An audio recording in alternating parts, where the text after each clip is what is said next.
Nous sommes à Berthierville, dans un beau coin du Québec, et chez Pratique, avec des gens tout aussi sympathiques et agréables. Caroline Ouellette, bonjour. Bonjour. Merci de nous recevoir. Caroline, c'est splendide chez vous. Merci. Et ça sent encore le neuf, Oui. les rénovations. Une ancienne usine de couture, on dit comme ça, dans un beau bastion donc, du Québec. Et ça fourmille beaucoup ici.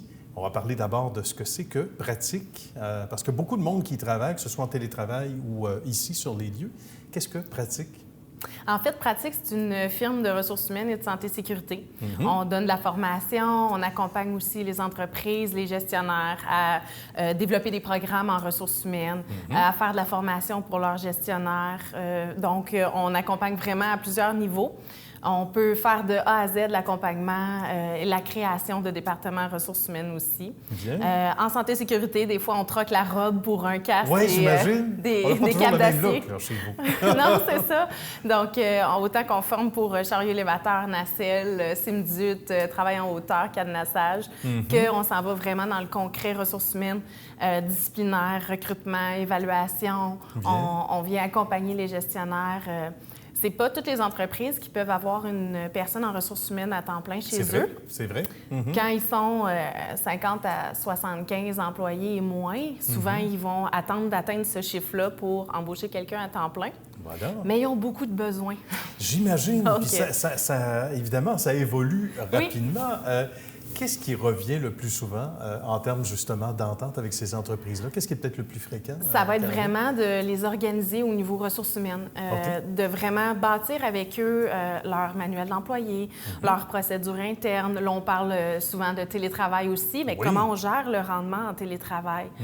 Comment on veut que la personne soit organisée ou qu'on gère nos projets à distance? Fait que ça, c'est un volet aussi qu'on peut avoir, mais que ce soit une politique harcèlement, drogue-alcool, que ce soit implanter une évaluation de rendement, mais qui va être facile à réaliser pour les gestionnaires. Je comprends, oui, évidemment. Puis, il y a des trucs auxquels on ne pense pas, j'imagine, en bâtissant une entreprise, mais c'est là qu'on se rend compte à quel point les ressources humaines sont importantes dès le départ, dès le jour J, à partir du moment que vous avez, ne serait-ce que le premier employé, il y a des balises à imposer, à suggérer, puis ça, on n'a pas souvent des ressources à l'interne non plus. Là, non, exactement. Que ce soit la gestion des payes, le jour 1, qu'est-ce qu'on fait avec notre employé, comment on s'organise, comment je l'ai choisi, cet employé-là, est-ce que c'est vraiment celui que j'avais besoin ou j'ai besoin d'un autre profil?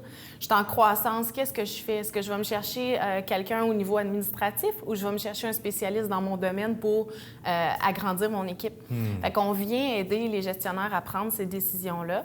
Puis le mot pratique, c'est pratico-pratique. Bien, c'est un mot bien choisi. Exactement. Ben oui, tout à fait. Fait que c'est des pratiques en ressources humaines, en santé-sécurité, des outils pratiques, mais aussi des formations qui sont pratiques puis adaptées à la réalité de l'entreprise. Chose certaine, on a hâte de savoir aussi, Caroline, comment ça se passe le jour 1. Parce que là, il y a un contact avec l'entreprise, l'employeur ou l'employeur.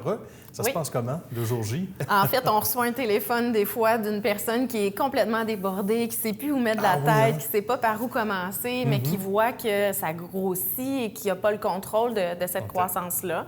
Donc, on a ce type d'appel-là où on peut avoir des gens qui vont être très organisés et qui savent qu'ils veulent s'adjoindre une ressource qui est spécialisée.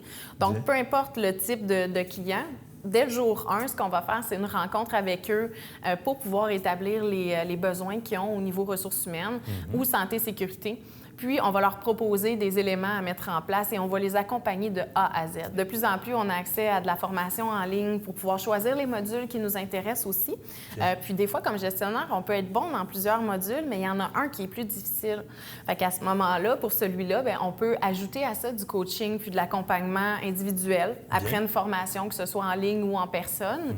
Il y a aussi beaucoup de personnes qui sont au niveau administratif et qui ont hérité de la fonction ressources humaines. Ah, d'accord. Que ce soit le comptable, le contrôleur ou l'adjointe ou l'adjoint administratif ont hérité de ce volet-là sans nécessairement avoir cette formation-là.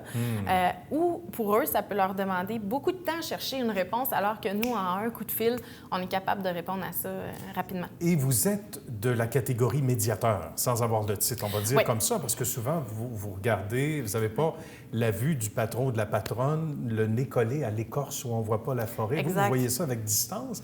et avec discernement aussi. Ça c'est précieux d'un côté comme de l'autre aussi, Oui. là, j'imagine. On a bien sûr un code de déontologie Oui. en ressources humaines. Donc, quand on est agréé, on doit respecter ce code-là, mais on est aussi là pour faire le tampon des fois entre l'employeur et l'employé. Ah oui. Que ce soit la gestion d'horaire, il y a une insatisfaction, l'employé veut se plaindre, l'employeur ne sait pas quoi faire. Ouais. Nous, on n'est pas là pour dire c'est toi qui as raison ou c'est toi qui as raison, mais on amène chacun des deux parties à venir voir c'est quoi la meilleure des solutions pour les deux. Bravo, excellent. Et là, bien, il y a toutes sortes aussi de questions d'ordre financier, des subventions, etc. Oui. On en a vécu, on en vit encore et c'est pas fini.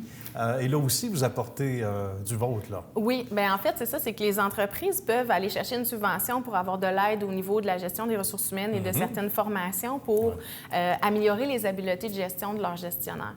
Dans tout ça, le but, c'est d'avoir le plus de rétention de personnel, d'avoir des gens de plus en plus formés, puis L'humain, c'est la ressource la plus importante d'une entreprise. Puis, dans le fond, ça se développe pas toujours à la même vitesse pour tout le monde de savoir gérer l'humain. Fait que c'est là qu'il y a des programmes qui existent pour les supporter, les entreprises qui sont prêtes à investir en ressources humaines puis qui y croient.